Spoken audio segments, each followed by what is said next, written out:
Video में हम देखेंगे कि हम स्टैंडर्ड इलेक्ट्रोड पोटेंशियल कैसे निकालते हैं। ओके, तो पहली बात है कि हमें ये निकालना ही क्यों है, क्योंकि हमें नर्स्ट इक्वेशन सॉल्व करना है। आप इलेक्ट्रोकेमिस्ट्री में देखेंगे तो नर्स्ट इक्वेशन पे ही हमारे मेन क्वेश्चंस होते हैं। ओके, तो वो हमें सॉल्व करना होता है।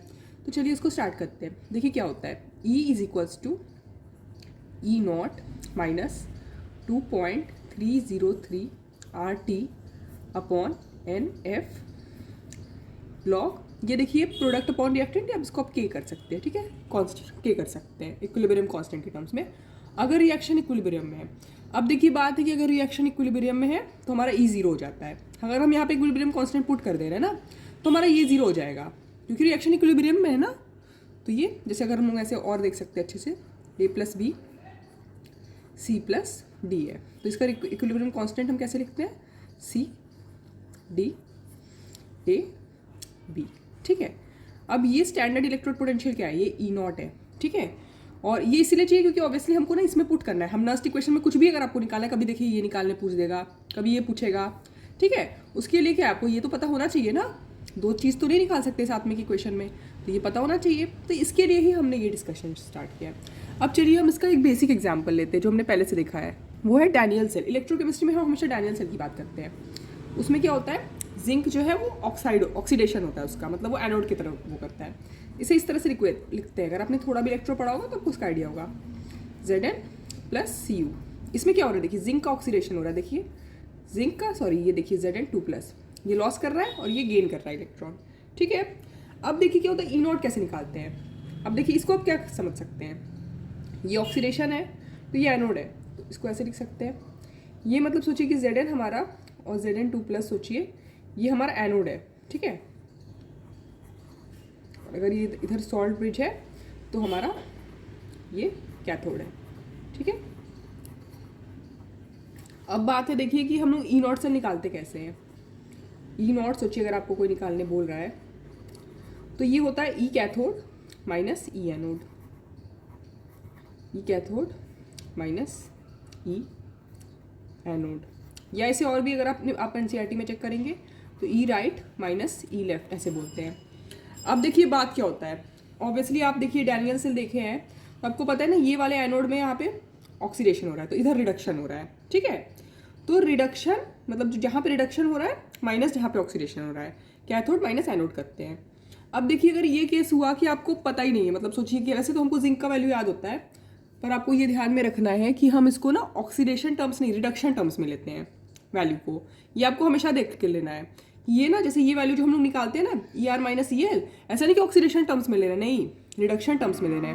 मतलब अगर सोचिए कि वैल्यू इस तरह से दिया है, अगर सोचिए कॉपर 2 प्लस का Cu ऐसे दिया है और जिंक 2 प्लस का और Zn का ऐसे दिया है, तब ये ना रिडक्शन है कि इलेक्ट्रॉन लेके जिंक बन रहा है, इलेक्ट्रॉन लेके कॉपर बन रहा है।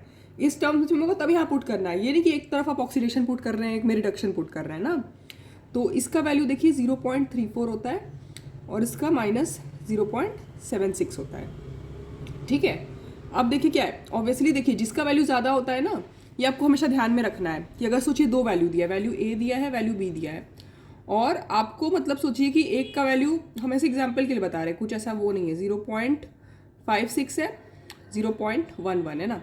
तो जो ज़्यादा वाला है सोचिए हमारा, तो इसमें जो हमारा ज़्यादा वाला होता है ना, हमेशा अगर सोचिए नहीं पता है आपको तो ज़्यादा वाले को कैथोड बनाते हैं। क्यों, क्योंकि कैथोड पे रिडक्शन हो रहा है ना, ये बहुत समझने वाली बात है। एनोड पे ऑक्सीडेशन हो रहा है, कैथोड पे रिडक्शन हो रहा है, तो जो ज़्यादा वाला वैल्यू है वो ऑब्वियसली रिडक्शन का होगा, तो उसको हम हमेशा कैथोड बनाएंगे, दूसरे वाले को एनोड बनाएंगे। और अगर पता ही है कि कहाँ क्या हो रहा है तो आप समझ ही जाएंगे, R माइनस L करेंगे, कैथोड माइनस एनोड, दिया ही है तो, नहीं दिया है तो ज़्यादा वाले को कैथोड बनाएंगे। ये बहुत मतलब ध्यान रखने वाली बात होती है ना, हम लोग से कभी कभी गलती हो जाती है। और दूसरी सबसे इंपॉर्टेंट बात है कि ये वाला वैल्यू ना रिडक्शन पोटेंशियल के टर्म्स में लेंगे। देखिए अगर ये इस तरह से दिया है ना, देखिए तो हम रिडक्शन ही दिखा रहे हैं, पर अगर ये उल्टा दिया होता, मतलब Zn से Zn2 प्लस दिया होता, तो वैसे भी साइन भी उल्टा होता ना, 0.76 होता। तब ये नहीं कि आप जैसे देखिए इसको ध्यान से, Zn और Zn2 प्लस, मतलब ये ऑक्सीडेशन पोटेंशियल हो गया। अब दिया है तो ऑब्वियसली साइन भी तो चेंज हुआ होगा, ये ऐसे दिया है, तो ये नहीं कि आप सोचेंगे कि अच्छा ये ज़्यादा है तो यहीं पे हम क्या करवा देंगे, रिडक्शन करवा देते हैं, नहीं, ये कैथोड नहीं बनेगा, क्योंकि हम उसको रिडक्शन के टर्म्स में लिखेंगे, फिर कंपेयर करेंगे कि ज़्यादा कौन सा है, फिर उसका रिडक्शन करवाएंगे, ठीक है। ऑब्वियसली दो सेम टाइप की चीज़ों में कंपैरिजन होता है, ऐसा थोड़ी कि दो चीज़ें चेंज हो रही है और आप कंपेयर कर रहे हैं। ओके, तो फिर इस हिसाब से ऑब्वियसली अब आप ई नॉट सेल कैसे निकालेंगे, स्टैंडर्ड इलेक्ट्रोड पोटेंशियल कैसे निकालेंगे, ई right minus E L.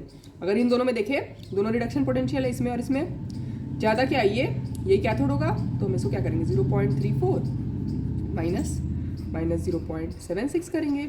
Obviously हमारा ये प्लस हो जाएगा। ये तो आपने अगर डैनियल सेल मतलब थोड़ा भी पढ़ा होगा ना तो आपको पता होगा।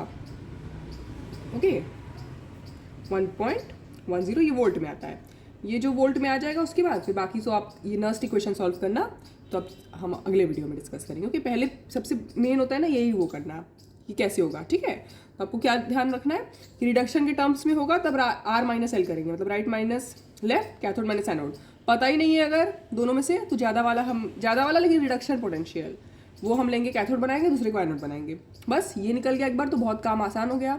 बस इसमें सिंपल से नर्स्ट इक्वेशन सॉल्व करके इसका आंसर निकालना है, वो हम देखेंगे अगले वीडियो में। Thank you.